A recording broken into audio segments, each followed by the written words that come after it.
Harus selalu belajar terus karena ilmu ini berubah, perkembangan dunia berubah. Waktu saya kuliah dahulu belum ada yang namanya artificial intelligence. Pak Prabowo dan Mas Gibran meminta kader Golkar Institute untuk masuk ke kabinet, gimana Mas? Dan banyak teman-teman yang kemudian maju sebagai caleg itu mengembangkan strateginya dari exercise yang kita lakukan di Golkar Institute itu sendiri. Setelah dicek, cuman Partai Golkar yang mempunyai sekolah kepemimpinan ini gitu Mas.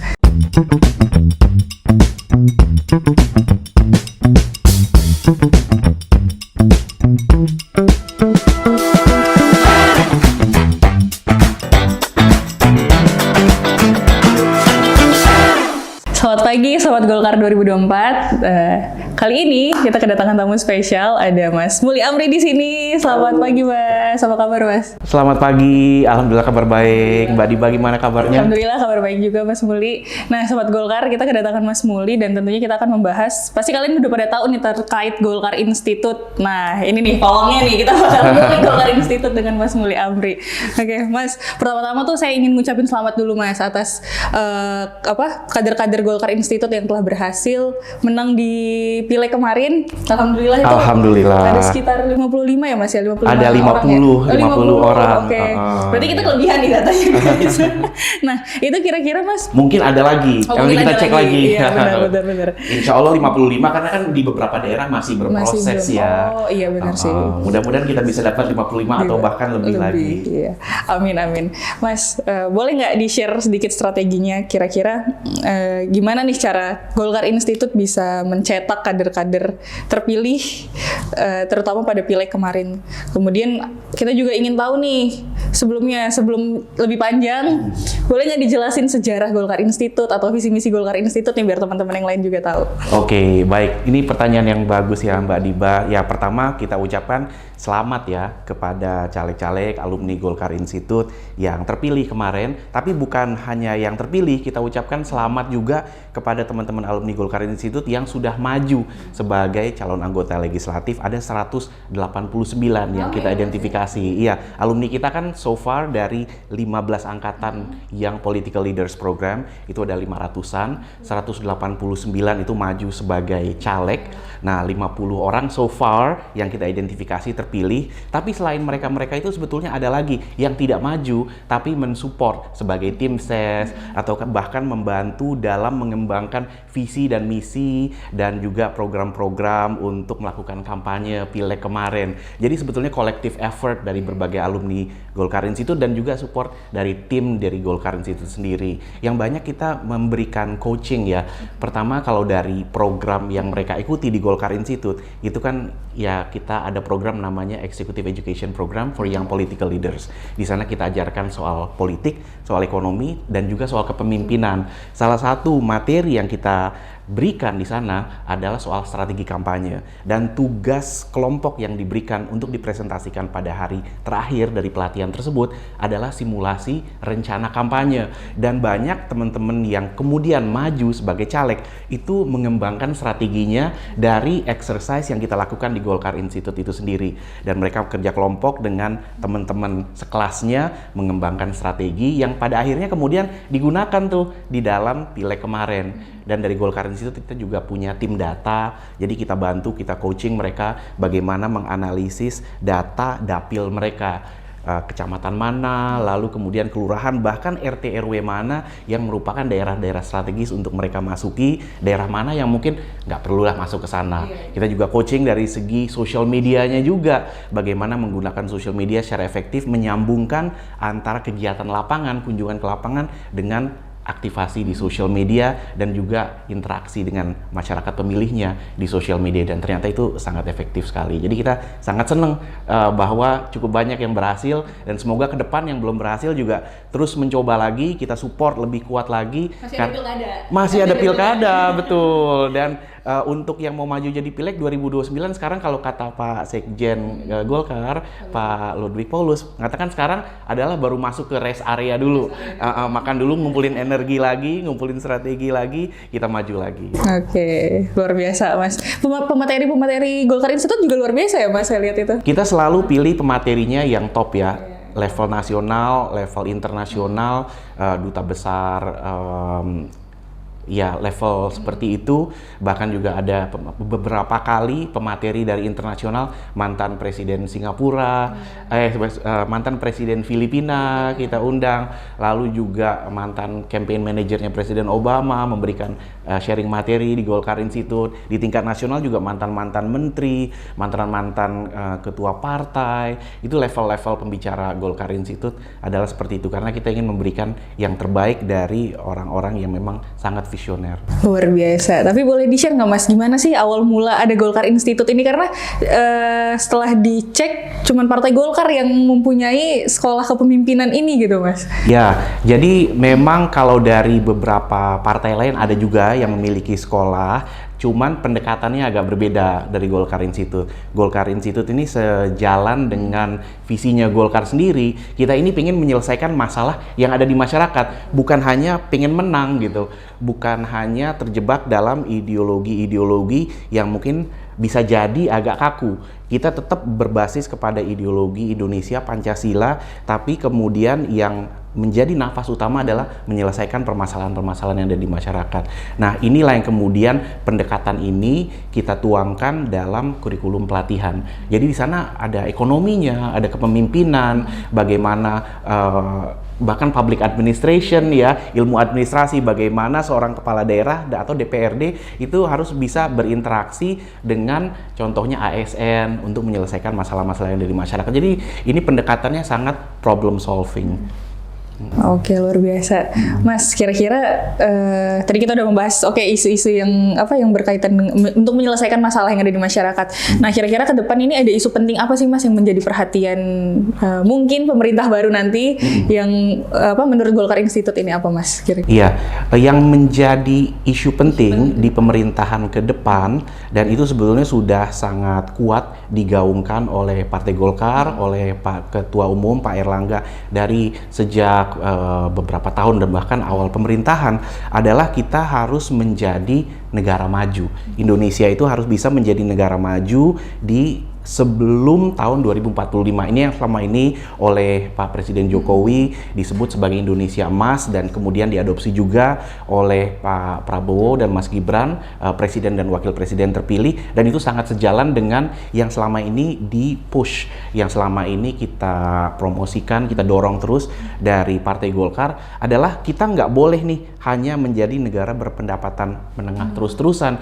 Kita harus jadi negara maju, karena apa? Ini adalah soal kehormatan bangsa kita di masa dunia. Di mata dunia ini kita harus menjadi bangsa yang terhormat, dan salah satu cara yang sangat efektif untuk menjadi bangsa yang terhormat adalah menjadi bangsa maju. Tapi ini sama-sama kita udah tahu ya. Cuman yang selama ini mungkin banyak yang belum sepenuhnya memahami adalah bahwa itu kesempatan untuk menjadi negara maju itu ada batas waktunya, ada jendelanya gitu ya, ada batasan waktu yang sangat kritis. Nggak bisa nih dalam artian kita jalan pelan-pelan, kita nanti juga sampai kok jadi negara maju. Gitu. Selama ini kita dari negara miskin berhasil menjadi negara berpendapatan menengah. Tapi yang orang nggak tahu ada window-nya, ada jendela waktunya. Kalau kita lewat dari batasan waktu ini, mungkin selama-lamanya kita nggak akan pernah jadi negara maju. Inilah yang kemudian itu disebut sebagai middle income trap. Kita terjebak jadi negara berpendapatan menengah terus, kita terjebak gini-gini aja nih gitu ya. Apa mau kayak gini? Nah, inilah yang harus kita kejar. Periode selama 10 tahun ke depan ini menjadi masa yang sangat kritis bagi kita untuk keluar dari keterbatasan tersebut, dari jebakan negara berpendapatan menengah tersebut. Harus sebanyak mungkin kita manfaatkan, karena pada periode 10 sampai 15 tahun ke depan itu orang-orang Indonesia populasinya lebih banyak anak mudanya. Tapi setelah 15 tahun ke depan, ini kita akan lebih banyak orang-orang yang udah lebih seniornya. Nah, ini kita harus upayakan sedemikian rupa sehingga dalam periode 10-15 tahun ke depan, sebanyak mungkin orang-orang Indonesia, anak muda itu yang bekerja secara penuh, bekerja di sektor-sektor yang strategis, mendapatkan penghasilan yang baik, berkontribusi secara produktif.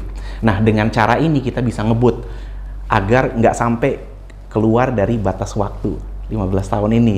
Kita kejar biar kita perkuat fondasinya, infrastruktur harus kita kejar, hilirisasi harus kita kejar, penciptaan lapangan pekerjaan ini juga salah satu program flagship atau program utamanya dari Pak Airlangga sebagai Menko adalah bagaimana kita bisa menciptakan pekerjaan sebanyak-banyaknya. Dan ini sebanyak mungkin orang-orang Indonesia bekerja secara produktif. Jadi 10-15 tahun ke depan kita harus banyak-banyak menciptakan lapangan pekerjaan. Dan itu salah satunya dengan industrialisasi, hilirisasi. Nggak bisa kita sepenuhnya berorientasi atau mengandalkan pada sektor-sektor primer aja nih. Nah ini dia PR kita ke depan. Dan ini menjadi concern dari Partai Golkar yang harus kita capai. Gitu. Tapi selinier sih Mas dengan apa kalau saya lihat dengan yang sudah digaungkan oleh ketum dan anggota-anggota Partai Golkar lainnya, kalau misalnya memang ternyata anak muda saat ini tuh lagi puncak-puncaknya ya Mas, pemilih muda Partai Golkar juga banyak banget ya kemarin. Banyak banget iya. Luar biasa. Betul. Dan udah ini juga ya udah sedikit terkikis lah kalau misalnya Partai Golkar adalah partai tua, partai orang tua gitu, karena udah diisi dengan anak-anak muda. Oh, udah berubah persepsinya banyak dari pemimpin muda yang muncul, dan ini di semua daerah kita lihat ya, dari caleg-calegnya, dari kepala-kepala daerah. Kita waktu pelatihan pertama Golkar Institute bahkan itu untuk kepala daerah dan wakil kepala daerah yang baru terpilih di Pilkada 2020 waktu itu. Jadi kita melakukan training kepada 30 kepala daerah dan semua di bawah 40 tahun. Jadi itu luar biasa dari persepsi under 40.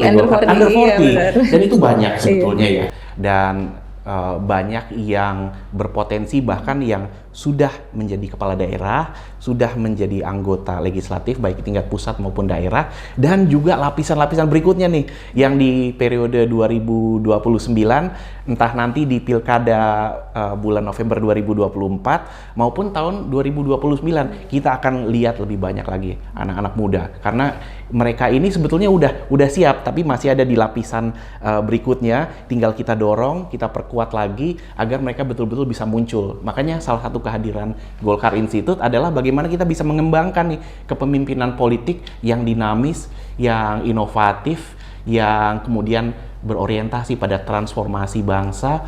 Dan ini lapisan-lapisan anak mudanya ini sangat banyak, yang berpendidikan tinggi, yang memiliki jiwa kepemimpinan yang baik.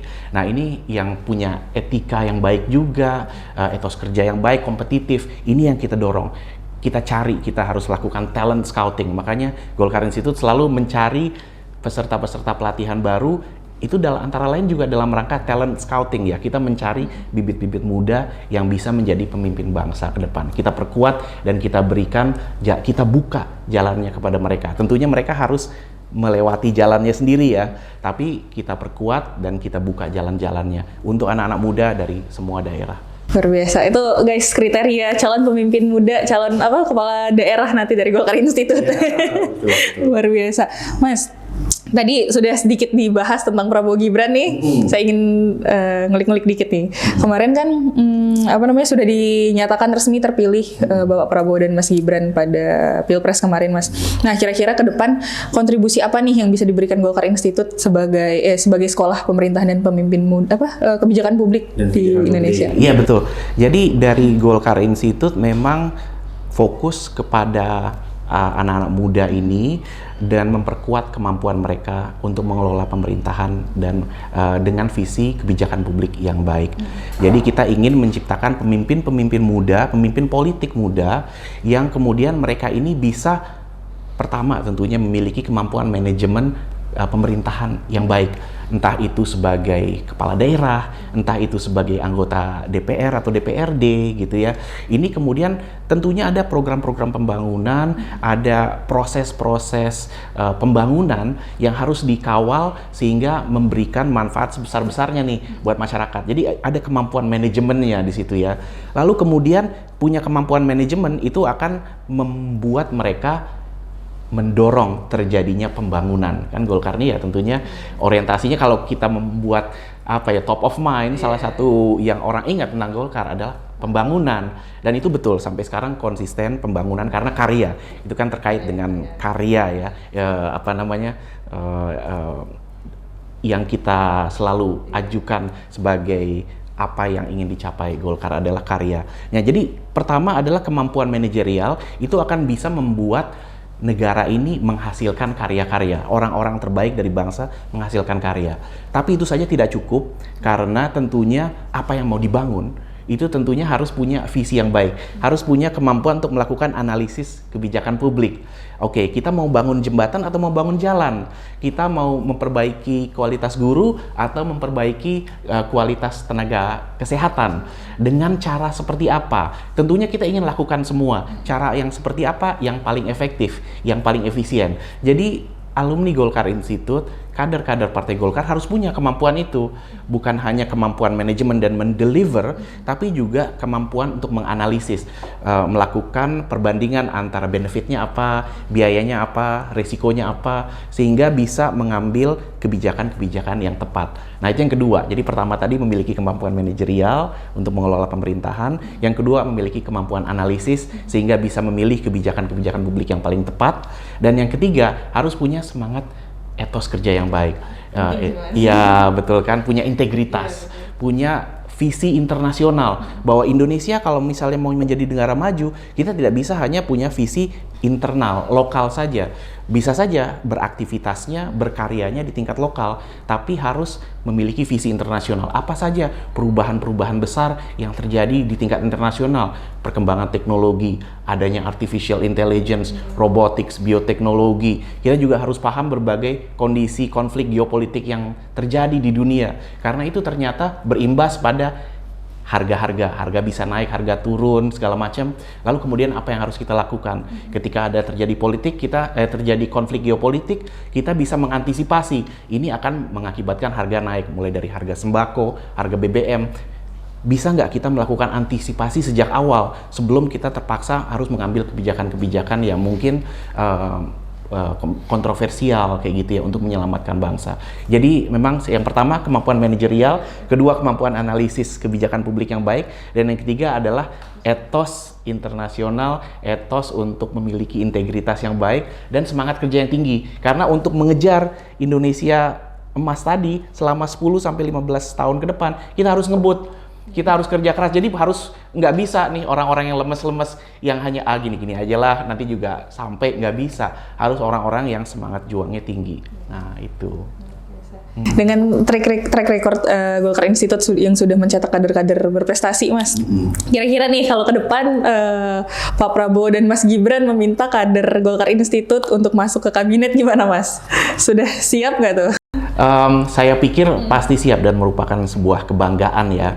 Tentunya berkontribusi di dalam pemerintahan ke depan bisa melalui berbagai cara. Salah satunya mungkin dengan kontribusi di dalam kabinet, sebagai menteri atau kepala lembaga, tapi juga banyak avenues atau jalan lain untuk berkontribusi melalui legislatif misalnya, bahkan melalui think tank. Lembaga legislatif kita juga perlu diperkuat dengan think tank yang juga mumpuni, agar para anggota-anggota dewan bisa mengambil kebijakan-kebijakan yang memang yang paling tepat. Jadi juga kontribusi itu bisa bermacam-macam, bisa melalui eksekutif, bisa melalui legislatif, bisa menjadi think tank, menjadi tenaga ahli. Jadi kita akan mencoba mencarikan jalan seluas-luasnya agar alumni-alumni Golkar Institute, dan bahkan juga sebetulnya semua ya kader-kader Golkar yang potensial, yang memiliki kemampuan, itu akan kita coba bukakan jalannya agar bisa berkontribusi untuk mensukseskan pemerintahan Prabowo Gibran ke depannya. Luar biasa. Nih Mas, melihat tantangan global ke depan, kemudian tingginya bonus demografi ke depannya, kira-kira Mas, apa sih yang perlu dipersiapkan anak muda selain yang 3 hal tadi mungkin yang perlu dipersiapkan anak muda untuk menghadapi tantangan tersebut? Iya. Pertama itu anak-anak muda tentunya harus memiliki kemampuan yang selalu up to date dengan tantangan zaman. Jadi itu harus selalu punya kemampuan untuk belajar ulang lagi. Jadi nggak cukup pernah belajar S1 kayak gitu ya, lalu kemudian lanjut S2 dan lain-lain. Bahkan apapun pendidikannya, bahkan saya pun misalnya udah punya S3 gitu, harus selalu belajar terus. Karena ilmu ini berubah, perkembangan dunia berubah. Waktu saya kuliah dahulu, belum ada yang namanya artificial intelligence. Lalu kemudian teknologi digital belum semaju sekarang. konflik dunia, perkembangan politik dunia juga tidak seperti sekarang dinamikanya. Jadi harus selalu belajar. Setiap orang itu harus punya kemampuan belajar yang tinggi. Bukan untuk belajar sesuatu, lalu kemudian itu jadi modal untuk ditawarkan. Ini saya punya kemampuan ini. Apa nih yang bisa saya lakukan? Itu nggak cukup. Harus selalu memiliki kemampuan untuk belajar ulang. Dan bahkan secara ekstrim, bahkan menihilkan apa yang selama ini sudah dia pelajari dan dia pikir itu benar. Kalau dalam bahasa akademiknya mungkin bahkan unlearn. Jadi apa yang selama ini udah kita pelajari, apa yang selama ini udah kita learn, begitu, bahkan dalam kondisi ekstrim kita bisa jadi harus siap untuk meng-unlearn. Dan ini membutuhkan sebuah kebesaran jiwa akademik ya. Karena banyak juga orang-orang yang mungkin sudah belajar, merasa bangga dengan ilmunya, dan dia lupa untuk unlearn dan relearn. Jadi ilmu-ilmu yang kita miliki ini, pengetahuan yang kita miliki, kadangkala itu menjadi tidak relevan lagi. Dan ada skill baru, ada ilmu-ilmu baru yang harus kita pelajari. Nah, jadi setiap orang harus selalu belajar. Jadi jangan puas dengan ilmu atau pengetahuan yang sudah dimiliki, harus selalu belajar, harus selalu membaca, harus selalu banyak berdiskusi, dan di dalam waktunya sendiri belajar, belajar skill baru, harus bisa relearn. Dan bahkan kalau perlu, agar bisa relearn, kadang-kadang kita tuh harus unlearn. Jadi apa yang sudah kita pelajari, oke, kita lupakan dulu, kita anggap kita tidak pernah belajar itu, karena kadang-kadang untuk relearn kita tuh harus, kepalanya harus agak dikosongin dulu sebagian gitu. Nah ini menurut saya buat anak muda harus kedepannya harus itu sih, kemampuan untuk belajar dan belajar ulang, dan bahkan kalau perlu agar bisa belajar ulang itu kadang apa yang sudah dipelajari sebelumnya kita lupakan dulu sejenak. Harus punya kemampuan untuk terus me-reinvent dirinya melalui berbagai kemampuan, kapasitas, ilmu-ilmu baru yang mungkin tidak ada 5 tahun sebelumnya. Sekarang kalau kita ngomongin AI, Artificial Intelligence, kemarin buku ini Mas, maaf, buku apa, Jalan Tengah Golongan Karya itu covernya AI dari covernya memakai AI. Dibuat menggunakan Artificial Intelligence. Dan Golkar Institute sekarang sudah aktif menggunakan Artificial Intelligence untuk berbagai aktivitas kita ya, berbagai penelitian, artikel-artikel yang kita buat, bahkan artwork yang kita buat kayak gitu. Itu kita banyak menggunakan Artificial Intelligence. Dan mungkin teman-teman juga melihat ya, beberapa bulan yang lalu, kemudian Pak Erwin Aksam mengembangkan Artificial Intelligence untuk Pak Soeharto, memberikan pesan-pesan yang sangat positif. Tentunya di situ disebutkan disclaimer bahwa ini adalah Artificial Intelligence dan sudah mendapatkan approval dari pihak keluarga. Tapi itu sebetulnya itu menunjukkan bahwa dengan Artificial Intelligence itu apa yang bisa kita lakukan itu luar biasa sekali. Saya mengencourage setiap orang yang ada di tim saya harus belajar Artificial Intelligence, karena nantinya jangan sampai kita digantikan oleh mesin, jangan sampai kita digantikan oleh digital, oleh teknologi, tapi kita menguasai teknologi tersebut. Sehingga kedepannya bukan kita yang digantikan, tapi kita menguasai. Jadi semua sekarang pakai untuk bikin artikel, bikin caption, posting, pakai Artificial Intelligence. Dan itu membuat setiap orang jadi lebih produktif. Dan perannya jadi berbeda. Dia bisa menjadi lebih produktif dan dia menguasai teknologi. Kedepan salah satu profesi yang mungkin akan sangat dibutuhkan adalah prompt engineer. Udah pernah dengar belum tentang? Sempat dengar. Nah itu. Jadi bagaimana orang itu mungkin tidak harus membuat sendiri produk atau karyanya ya. Itu bisa dilakukan oleh komputer, termasuk cover buku Jalan Tengah Golongan Karya. Tapi yang saya waktu itu yang lakukan, saya menjadi prompt engineer di situ. Saya menuliskan perintahnya kepada komputer buat cover buku, buat sebuah poster di mana ada sekelompok di sebelah satu sisi jalan yang mungkin ekstrim tertentu, ada sosok sekelompok orang lain di sisi kanan jalan yang ekstrim, lalu ada jalan tengah yang dilalui oleh orang-orang yang menginginkan kesinambungan, yang menginginkan kebersamaan, yang menginginkan kemajuan dan pembangunan. Dan di depan, di ujung dari jalan itu ada sunrise, ada matahari terbit, dan ada pohon beringinnya. Nah, itu saya menjadi prompt engineer. Saya tidak melukis gambar tersebut. Gambar itu dilukis oleh artificial intelligence, tapi saya yang menuliskannya. Dan ini harus teman-teman harus memiliki kemampuan untuk memberikan perintah ke mesin. Nah, itu bisa macam-macam, bisa bukan buat kita yang dikuasai mesin ya, bukan Mas? kita yang dikuasai mesin, tapi kita menguasai mesin agar kita bisa lebih produktif lagi. Dan banyak pekerjaan-pekerjaan baru yang mungkin selama 2 tahun, 3 tahun kemarin kita belum pernah dengar, sekarang ada. Nah, contohnya juga untuk social media kan, social media advertising, bagaimana mengelola iklan lewat social media, itu adalah profesi-profesi baru yang mungkin 5 tahun, 10 tahun yang lalu belum ada. Nah, kader-kader Golkar, tentunya pemimpin muda di seluruh Indonesia, apapun ya latar belakangnya, harus menguasai ini. Jadi harus selalu ada relearn, selalu ada membelajar kemampuan baru. Bagi saya itu juga sebuah kemampuan baru.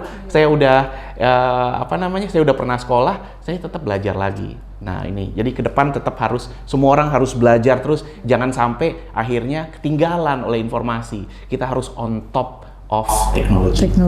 Luar biasa pesan Mas Muli hari ini Sobat Golkar. Mas, kita ada yang serius-serius nih. Sekarang kita agak sedikit yang relax ya, yang relax. Aku punya pertanyaan, Mas, ini ada 7. Kita tolong dijawab cepat. Oh, jawab cepat. Jawab cepat. Cepat apa? Oke. 1, 2, 3 gitu. Oke, top of mind. Oke. 3 detik ya, harus 3 detik. Oke, Mas. 1 kata untuk Golkar Institute. Transformasi. Oke. 1 kata untuk Partai Golkar. Pembangunan. 1 kata untuk Ketum Erlangga. Ketum Erlangga, visioner. Visioner, luar biasa. Peneliti atau politisi? Saya maksudnya. Iya. Peneliti. Musik atau lari? Boleh dua-duanya nggak? Saat ini lebih banyak musik, tapi saya sebetulnya pengen lebih banyak lari. Olahraga ya, Mas? Karena kita ngecek tuh, Mas Muli suka musik, ternyata main bass ya, Mas? Saya main bass, saya juga suka nyanyi juga diminta. Mas, transportasi umum atau pribadi? Oh, jelas transportasi umum. Ya, jelas. Sering lihat Mas Muli naik busway, naik kereta ya, Mas ya? Saya sangat senang berada di transportasi publik karena ada pernyataan, ada statement yang bilang bahwa di negara maju itu orang-orang kaya naik kendaraan publik, kendaraan umum gitu. Biasa. Deg-degan nih kalau ngobrol sama Mas Muli nih. Oke, Mas, yang terakhir. Saya enjoy banget kok berada di bis. Memang sekarang kan bis, kereta, MRT, LRT kualitasnya udah bagus ya. Jadi saya senang berada di sana. Saya melihat orang-orang berinteraksi dengan orang, duduk di samping. Saya ngelihat mereka ngapain. Kadang-kadang saya senang banget kalau ketemu ternyata ada seorang penumpang MRT atau bus yang baca buku. Karena kadang-kadang saya selalu sering baca buku atau baca tablet untuk dibaca. Jadi seneng gitu. Kadang-kadang saya ngintip-ngintip baca apa sih. Jiwa kepo. Iya, jiwa kepo. Oke, Mas, terakhir. 1 kata untuk anak muda Indonesia. Harus tangguh, resilient. Harus tangguh, guys. Ada sebetulnya kadang orang nggak terlalu paham apa sih maksudnya resilient atau tangguh itu ya. Karena keseringan dipakai jadi jargon, terus orang lupa artinya apa. Tapi menurut saya artinya itu sangat bagus. Dan yang paling bagus itu menurut saya, paling simple mendeskripsikan apa arti kata tangguh atau resilient itu adalah lagunya Shakira dulu waktu World Cup 2010 itu ada lagu namanya Waka Waka. Kita nyanyi dikit ya. Di lagu Waka Waka itu ada sebuah statement yang menurut saya mengartikan betul makna dari tangguh atau resilient tadi. If you fall get up, when you fall get up, jangan lewat. This is what Africa. Itu pada intinya harus siap untuk jatuh dan bangkit lagi. Dan itu buat anak muda harus terus begitu. Coba jatuh, bangun lagi. Coba lagi jatuh, bangun lagi. Hal yang sepertinya sangat simpel ya. Tapi semua orang yang sukses itu pasti udah pernah jatuh beberapa kali. Jadi jangan takut untuk mencoba, jangan takut untuk jatuh. Dan ketika jatuh, ya bangun lagi. Semua orang yang sukses nggak pernah nggak jatuh, dan bahkan semakin sukses semakin sering juga mereka jatuh, karena sukses itu mereka capai setelah jatuh bangun. Nah itu, jadi resilient, tangguh. Anak muda harus tangguh. Oke, luar biasa. Terima kasih Mas Muli atas Thank you. waktunya. Thank you, Mbak Diskusi Diba. yang sangat luar biasa. Nanti wajib nonton ini Sobat Golkar. Ini aku jarang-jarang bisa sesantai ini Mas. Serius sih. Iya, belum pernah ngobrol agak panjang kita ya. Oke, terima kasih Sobat Golkar. Sampai ketemu lagi. Semoga kedepannya kita bisa diskusi bareng lagi dengan Mas Muli. Sampai jumpa.